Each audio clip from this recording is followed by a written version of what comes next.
দেখাটা কি জানো তো, মানে দেখতে তুমি পারোই, মানে দেখার ছেলে হয়তো অনেক আছে যারা দেখতে চায়। এই আজকেও রিহার্সাল হচ্ছিল, অনেকে দেখছিল। আমি বললাম হ্যাঁ ঠিক আছে, বলে দেখবো। আমি বললাম, হ্যাঁ দেখ। এবার মুশকিল হচ্ছে তুমি গ্রহণ করাটা কিন্তু খুব ইম্পর্টেন্ট, মানে তুমি কতটা গ্রহণ করতে পারছো। আমি জগন্নাথের স্টেজ পারফরমেন্স প্রায় 200-300টা দেখেছি। যেতাম, কিছু করার ছিল না, দেখতাম। উইংসের ধারে বসে দেখতাম, কখনো হলে বসে দেখতাম। দেখতে দেখতে দেখতে আমি আমি সব ভাবার চেষ্টা করি যে এটা কেন হলো, এটা কেন হলো, এটা কেন করলো। এই যে একটা নিজেকে আবিষ্কারক হিসেবে তৈরি করা, এইটা অর্ধেক লোক পারে। তফাৎটা ওইখানে হয়ে যাচ্ছে।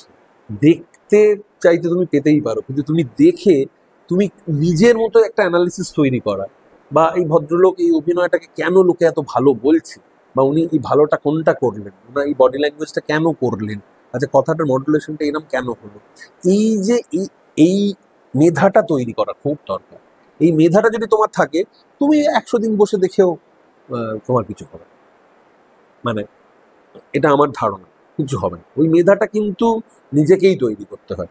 তুমি ওয়ার্কশপ করতে পারো, তুমি এনএসডিও যেতে পারো, আরো ট্রেনিং সেন্টারে যেতে পারো, কিন্তু ফাইনালি তোমাকে জাজ করতে হবে।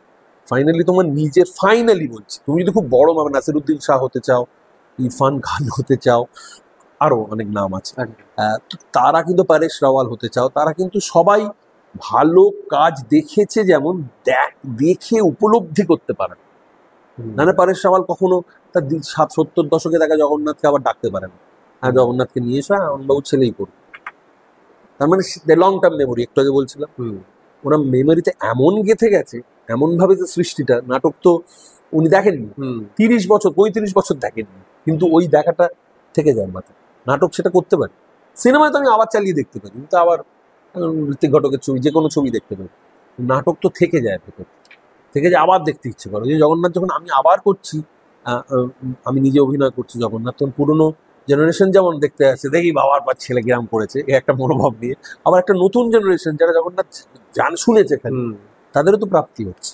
আমার অভিনয়ের চেয়েও বড় প্রাপ্তি হচ্ছে নাটকটা, ডিজাইনটা দেখা, নাটকটা কি লিখেছেন উনি, নাটকটা কিভাবে লিখেছেন, তার মিউজিকের প্রয়োগ এত অনবদ্য, মিশেল, এইগুলো এইভাবেই এগিয়ে যায় থিয়েটার। মানে থিয়েটার এইভাবেই এগিয়ে যায়।